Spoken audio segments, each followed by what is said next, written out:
থেকে 267 বছর আগে এই শহরেই বসেছিল ভগবানদের সম্মেলন।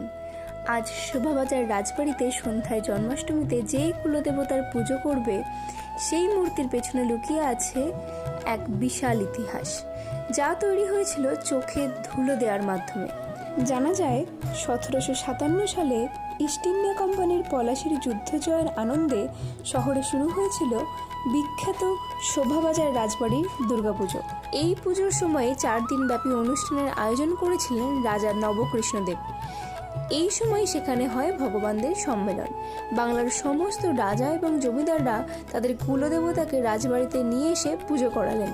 প্রায় 10 দিন ধরে চলল এই অনুষ্ঠান শেষে নিজ নিজ কুলে ফিরে গেলেন সমস্ত দেবতারা। শুধু ফেরত গেলেন না গোপীনাথজিও। কেন এমন হলো জানতে গেলে চোখ রাখুন পরের ভিডিওতে।